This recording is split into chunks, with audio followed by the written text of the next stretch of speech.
That's me a couple of days ago putting together a improvement to a viewer-submitted build that was about the $1,500 price point, and we looked at how we could cut it down significantly in price in order to then, well, if we wanted to go back up to that same price, increase performance quite a bit. If you wanted the full details, watch that video. That video was really designed to be an explainer for putting together an entire PC build, the thought process behind every part selection.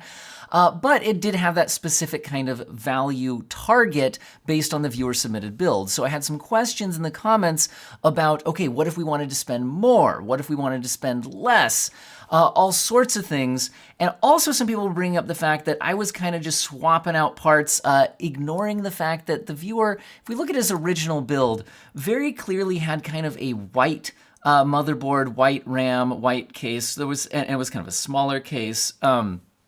So that was all definitely stuff that I sort of just glossed over. So in this video, we're going to talk a little bit more about building at different price points, but I think I actually want to start with that thought on, okay, but it was all white parts. It was all, in other words, the visual design of the build. How much should you factor that in? So first of all, let's just show the performance jump I was able to make when I just went for value for performance without much, if any, thought to the visual design. So the viewer's build originally came in at $1,510. Now, by just swapping out CPUs, motherboards, RAM, all sorts, everything to what I thought were around the best value components, we were able to stick with his same RX 6800 GPU choice, but come in at $1,100. And then if I go back up to the original $1,500 build and just scale up the GPU, we could fit in something like a 4070 Ti Super coming in at $1,530, so extremely close to the original price point. So by not really thinking about the size of the build, the white colors, all of that, I just want to make sure everybody understands the massive performance difference between the original build and this build by making room for the massive GPU upgrade. I'm going to pop over, this will be a white background, so flashbanging you in 3, well, I already did, so deal with it. Anyway, all right. So an RX 6800 is a good GPU choice if your GPU budget is around $400. It has 16 gigabytes of VRAM, and it performs very well against the competition in that price point. That being said, a 4070 Ti Super, which I picked, is about 50% faster, and TechPowerUp's relative performance chart here I don't think really factors in ray tracing performance. This is rasterized performance numbers. So we're about 50% faster when we're not ray tracing, a lot more when we are ray tracing. There's no VRAM downgrade. They're both 16 gigabytes of VRAM, and you get NVIDIA's DLSS upscaler and all of that. Now, you, of course, could jump to something like a 7900 XT if you wanted to stick with the AMD route on the build and all of that. That's perfectly fine as well. The point is, I'm showing that if you focus on price to performance on the parts, we can get 50% more performance out of that same budget. And that is absolutely huge. 50% performance is like going from 60 FPS to 90 FPS. They're both good, but like that's going to be a much more fluid situation. So again, I'm not saying don't factor in the visual design of your build at all, but I would always recommend that you first put together a parts list that is purely value focused on performance, and then see what it would cost you to adjust the part choices to be more visually, visually pleasing, right? To fit your visual design better. But first start with the performance you could get at that price. And then when you look at the price going up, or if you look at the fact that, oh wow, I'm gonna have to scale back to a worse CPU or GPU in order to do this, make sure you're asking yourself, is that worth it? I know different people will fall in different places. I totally understand that part of the fun of building a PC can be making it look really cool. Now for me personally, I want a black box with no RGB on it. Like that's, that's me. And I don't really care if it's a big black box or a small black box. I'd rather have the big black box because then I can fit bigger GPUs in it in the future and things like that. But I understand that my personal preference on that isn't going to line up to everybody's. So my idea on the build was it's black, and the case has RGB fans that I'm hoping have an off button for the lights. But again, that's my advice on that. Definitely think through the what you could build if you were just focused on performance, and then tweak the parts list for the visuals and make sure you feel like that's changes you really want to make. And it's possible you can fit in that you can fit it in without blowing the budget too much. Honestly, the main issue with that viewer build, I think, was the CPU choice. It was too expensive compared to the 7600X, which had the better motherboard, upgradability pathway and things like that. So for a gaming-focused build, I think the choices we made here to either cut the build down to $1,100 for about the same performance or go up to a lot more performance for $1,500 made a lot of sense. But now let's get into the main topic of this video, which is, okay, so now we're here with this $1,500 build, and let's say again that we are focused on performance, not the visual design, because that is one place you could go here. You could start changing out the parts for better, get a more expensive, fancy-looking case, get a fancy-looking AIO air cooler, things like that. You could definitely do that here with the extra budget. Now, if you didn't, where would we want to go? Well, at this point, we're starting to hit the place where I think upgrading the CPU or the GPU both could make a lot of sense. And I actually think that the monitor resolution you're targeting might start making that choice lean one way or the other. Because a big point of what I was cutting back in that last build was the CPU, because oftentimes when you're gaming, you are GPU limited. And when you are GPU limited, a faster CPU doesn't increase your performance. But as the GPU becomes more powerful and the CPU can start to have a little more trouble keeping up, and we could easily change the 7600X CPU out for a 7800X 3D, which if we pull up a recent CPU review, again, sorry if I flashbanged you, we can see that the 7800X 3D is currently sitting at the top of the gaming benchmark charts. This is from Tech Power Up. I like it because they have the percentages built in here. Other CPU reviews might have slightly different numbers, but they generally have the 7800X 3D and the 14900K up at the top. Few percent difference between them. Generally, the 7800X 3D coming out on top on average. Individual games can vary which one's the leader. In our build, we currently have a 7600X, which honestly is not super far behind the top end, but it is starting to get into that 20% difference sort of range where you might start to notice it, especially because of the fact, let's talk GPU and CPU limits, or as some people want to call them, bottlenecks, things like that. You are, in different games, you're actually likely to end up CPU limited and GPU limited, actually within the same game, just at different times. A lot of times, if we're talking single player games, a city with a lot of NPCs and traffic and things like that going on, and a lot of things streaming in, can be more CPU limited than a less dense population type area. So even within the same game, you can be more CPU limited or GPU limited at different places. So if we upgrade the video card from here, we're starting to get into really diminishing returns, whereas the CPU is still going to allow us to get that kind of top-end chip for not a crazy amount more money. So that's what I want us to look at here. So the next CPU we could go up to, well, not the next one, but I think the next one that would make any sense is going up to just something like a 7700X to get a couple more cores.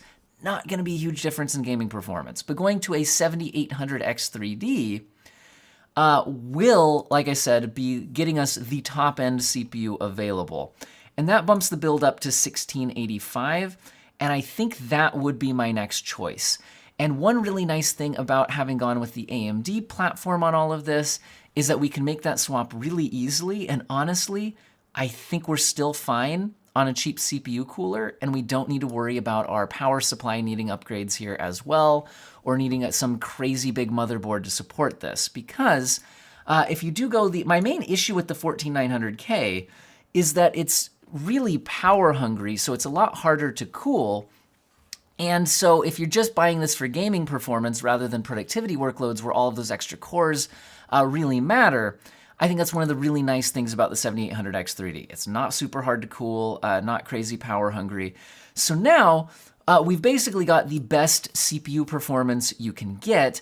Now we'll have to be less worried about upgrading it, although again, being on this motherboard platform does mean we're very upgradable. So if I was gonna stretch the budget to about $1,700, I think I would go to the 7800X3D.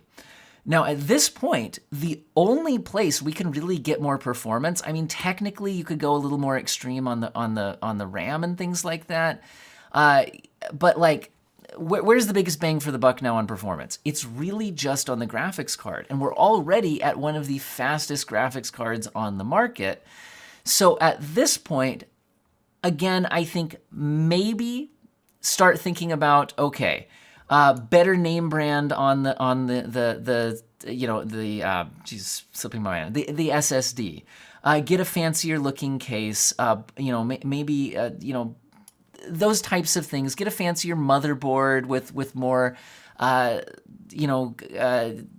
Geez, I can't speak today. It's first thing in the morning, and we had daylight savings time happening today. I think that's destroying my ability to speak, but you guys get the idea. You could look at all those little details, but the main one that's still gonna give us more performance is if we upgrade the graphics card. So beyond the 4070 Ti Super, the only things that are faster would be a 7900 XTX from AMD, which are coming in at about $900. And if you're going the NVIDIA route, you can go with the 4080 or 4080 Super, whichever one ends up being cheaper. It looks like we have the, for about $1,060, we can go with the 4080 Super. So I'm gonna go ahead and slot that in. Again, you could have gone with the 7900 XTX, and this brings us to a $2,000 build, a little bit less. So I'll say right here, if you're wondering how much money does it make sense to spend on a gaming system from kind of a value and performance perspective, but what's the actual top end? I think going much past $2,000 is really just if you want to get a 4090 build, okay?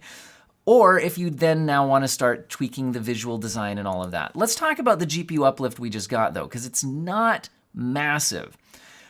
So we were at a 4070 Ti Super already. If we go up to the 4080 Super, according to this chart, we're talking like an 18% performance uplift. So, it's there, but it's not absolutely massive, right? Now that we're at a 4080 Super, really the only better GPU in existence is a 4090. Here they're showing about a 24% uplift. In my testing, it was often actually closer to a 30% uplift at 4K, maximum settings type gaming and things like that. So I still think you could get about a 30% performance uplift if you go up to 4090. The problem is, let me check. Last time I checked, 4090s were still way beyond their MSRPs. They were starting to come down though. Yeah, it's still looking like $1,800 for the cheapest, cheapest 4090 on the market here. So if we do slot in the 4090, we can see that, okay, for $2,700, you can build the fastest gaming build possible.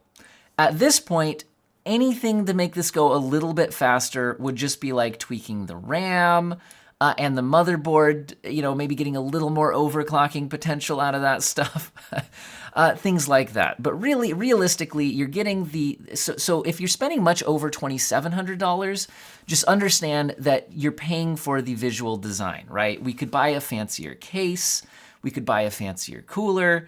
None of those things are absolutely required. I will say at this point that yes, an 850 watt power supply should support this. I might go up to a higher end one than the Cooler Master one here just to make me feel a little bit better about things. But yeah, so $2,700, kind of the max. In other words, $3,000 if you want to, you know, add in the nicer cases and power supplies and maybe a little fancier motherboard. But don't go too crazy on all that, right? Unless, you know, you just have the budget for it and things like that. So kind of showed you how I would scale this build up from here. So what if we go back to scaling it back down? So if we scale this back down, again, we could go back down to our 7600X CPU. And then we can go back down to the video card, like I said. So I think the original build I had been talking about, the RX 6800, if you're buying a GPU around that $400 price point, I think this one is a very good choice. So if we go ahead and slot that in here, we're at $1,100 now. Now the problem with scaling it down from here is, and by the way, if you're scaling in between the $1,100 and the $1,500 price point, it's just your GPU choice. And I showed that in the original build. So basically, if you want to scale up from here, just choose the fastest GPU that you like in your budget. So you could go up to something like a 4070 Super. If you wanted to be, you know, closer to $1,300, you could also get the 7900 GRE from AMD for around that same price point of $1,300 to kind of split the difference. So you're really scaling the GPU at this point. The problem is, once we hit this kind of the 6800 type GPU class, I really don't think I want to cut the GPU anymore, at least from like a bang for the buck sort of perspective. I'd rather hang on to at least this level of GPU performance. So how do we get there? And the problem is, I've already been very cost efficient on all of our parts lists. So this is where I've got to say that I think once you start wanting to go below about the $1,100 price point, you start having to make some uncomfortable cuts that are not going to feel good, okay? Now, that being said, we can do that. One thing is, okay, you know, do we need a 2 terabyte SSD? Probably not. You could go down to 1 terabyte. I mean, you could go even lower than that, but with game sizes nowadays, I'd really rather not. So if we filter for SSDs for only 1 terabyte, and we go for, I honestly don't want to think too hard about all of this, so there's probably better options available than what I'm going to be slotting in here, but I'm just kind of placeholder build for the most part here. Let's go with the Silicon Power A60 just to kind of go, okay, $60 on that. Okay, so now we're down closer to the $1,000 range, because I was asked, like, what if you had to cut down to $1,000? Okay, also at this point, we probably don't need an 850 watt power supply, so we could probably cut that down a little bit as well. So let's go ahead and do that. So power supply, okay, I still want to go for a few filters on the 80 plus stuff. Let's go ahead and just sort prices low to high, see what's in here. And again, I showed you guys last time the PSU Cultists power supply list that would help sort some things out. The point is here, I don't think we need as high of a high-end power supply if we're going to be cutting things down from here. So, man, it's really, really hard to find something I absolutely love for a lot less money here, guys. So this is where I'm saying, yeah, we're really kind of getting into the, you're shaving off little bits of money here. I don't know, we could get a 650 watt Corsair for like $70. Is this thing reasonable on the tier list? I don't know. We could check in on that in a minute, but I'm kind of saying, okay, we can really penny pinch down every last little bit of money here, maybe $10 more off your case. But what I'm trying to get at is I think at this point, unfortunately, we've got to cut the CPU. And this is where you might need to start getting into previous generation stuff. So if we cut out the CPU, we're also going to need to cut the motherboard, because I don't think we're going to be on the latest motherboard or anything like that. This is where I think we're going to have to start cutting into let's see what we have. So if we go AMD from a previous generation, if we go with something like the Ryzen 5 5600, okay, that's $135. Let's see what kind of Intel route we could take with something like, what about like what are 12400s at these days? Okay, that's around the same-ish price point, $140. What's a 13400 going for these days? $185.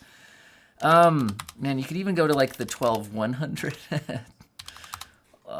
That's down to about $100. But that's going down to a 4-core CPU. I don't think I'm there quite yet. Okay, I'm gonna go with the 5600 from AMD here. And this will come with a stock cooler. And if we're cutting every penny we can, we could do this. And again, we are losing a good amount of CPU performance. Again, if you kind of look at this sort of a CPU tier list, the Ryzen 5 5600 is down pretty far from where we were originally, but it's not a disaster. Again, if you wanted to go with like a 12400F from Intel, that's in a very similar performance category, maybe a little bit faster. Just kind of choosing this route, again, you could go the Intel route. Again, comes with the stock cooler, which we could live with if we absolutely have to. Now let's go motherboards. We can probably get cheaper motherboards than we did before as well. So again, you've got the lowest end chipsets would be the 20 series, then you got the 50 series, but then there's like the 450s are a generation older than the 550s. And I'm going to be honest, not a absolute motherboard expert on all of these various choices. I'm kind of looking at if anything sort of jumps out at me as particularly better or worse than the others.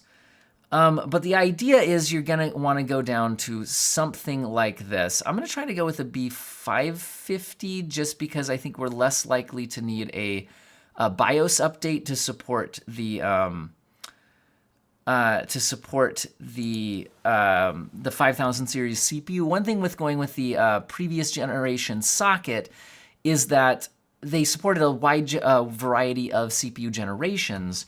So if you buy one that doesn't support your CPU choice out of the box, that can be a bit of a hassle getting compatibility on that. Now, we will still need to buy some memory for this. I still think we should go with you could go down to 16 gigabytes of RAM, but honestly, I still don't think 32 is going to be that much more expensive. If we sort prices low to high, let's go ahead and, as I mentioned in my last video, the speeds higher is better, latency lower is better, and they both impact the first word latency. And it's looking like here, DDR4 3200 CL16 is kind of at the low end on price. And to get anything much better, wow, I don't honestly see stuff a whole lot better. Because if you go up to 3600, now you're going up to CL18. And so, yeah, to actually lower the first word latency, I think we're going to have to go way higher in price, and I'm just not thinking that that's going to be worth doing. So I'm going to go ahead and slot in the $54 RAM here. So we're cutting that quite a bit. So we're now down to $850. So the good news is you can still get a lot of performance here at $850. Now, if I was then going to say, okay, but what if I actually did want to spend a bit more and go up to that $1,000 price point? Well, that's where I think actually, once we're on this platform, the 5600 can still support GPUs faster than a 6800, in my opinion. So now that we've cut a lot of price on the overall platform, I still think we could go up to something like maybe a 7800 XT. Let's slot that in, $490. Yeah, and we're at $960 now. If you wanted to go the NVIDIA route for a bit more money, I think we can still fit into that $1,000 budget with an RTX 4070. And so if we go ahead and grab that, we're right at $1,000. So cutting from $1,100 down to $1,000 is basically a big hit to your CPU platform in both performance and upgradability. And it doesn't feel great to do that, but I want to be clear that a build like this at around $1,000 is still going to perform extremely well. For example, this is going to be much faster than something like a PlayStation 5. It is going to be significantly faster than console gaming. This is a better gaming CPU than the CPUs in the consoles. This is a faster GPU. If we're going the NVIDIA route here, it also has, the better upscaler and things like that. Again, the 7800 XT makes a lot of sense here as well. Now, what if we need to cut down even further from here? So if I need to cut down even further from here, I really, like I said, it's going to be painful to go much lower than this on the CPU, not that it isn't possible. We could go the GPU even lower than the 6800, but the problem is I really hate almost all of our choices under the 6800. 6700 XTs are drying up on availability. They're still available for about $330. But I really feel like for the overall build, the amount of performance you're losing going down from a 6800 is kind of painful. So, man, I hate the kind of lower end GPU market right now. AMD's 7600 XT is around the same price as the 6700 XT, and I'd choose the 6700 XT over that. Man, so I mean, maybe go down to the 6700 XT. Now we're down to $800 flat if you can't go over that. And really, I just don't recommend building something much lower than this from a value perspective. You start taking such big hits to the overall performance as you go lower than this that it can get a little bit painful. That being said, we can still do it. 6650 XT right now is $240. What are these 7600 non-XTs at? $250. 6600 down to $189. Where's the 4060 sitting at right now? Yeah, still at $295. Okay, I mean, so if you're on an absolute budget, the 6600 is gonna get us down to $660. And at this point, you're probably getting less you're less powerful than a console, and consoles cost less than this. I understand that PC gaming does allow you to do some things consoles don't, right? I'm just saying that when you get into this price point, you're battling up against, man, if it's just for gaming, should you just buy a console? We could cut budget even further if we absolutely had to. I think at this point you'd want to go like used. I mean, 3600s new or $110. It's not saving us much compared to the 5600. Yeah, I think we're kind of bottoming out here on what we can get from a value perspective. So yeah, I think in the end, you could go that low, but my preference, I think, would be to not go below that 6800. So if I was building a PC right now, I think staying at around this, $800 and some range is probably where I would be if I had to cut things down. I really wouldn't want to go much lower than this. What do you guys think? I think if I was going lower than this, I'd probably start looking at used deals, pre-built systems, things like that. See what's available on the used market, especially because yeah, it gets a little bit painful to cut beyond this because at this point, we still have something that's faster than a PlayStation 5. It costs more than a PlayStation 5, but it's faster, and you have all this, the advantages of a gaming system. So that's where I'm at with things. I think you can get a lot of good scalability from about this $860 price point all the way up to a $2,700 price point, and I gave you my thoughts on how to do that. Yeah, below this point and above that $2,700 point, you're kind of stretching the limits on any sort of value for the build. And like I said, at any price point that you're at, think about the visual design second. Do all the cost-cutting kind of value to performance picks first, and then look at what it would cost you to tweak the visual design and make sure that's something that you want to do. All right, hopefully you guys found this video useful and or interesting. Huge thank you to viewers, subscribers, commenters, and especially channel members who have clicked the join button to directly support the channel financially. That's absolutely huge, and you get little membership badges in the comment section. It's easier for me to find your comments. I do some early access on some videos, a few member exclusive videos if it's things that don't really make a lot of sense to publish on the full channel, and all of that. I hope all of you have an excellent day.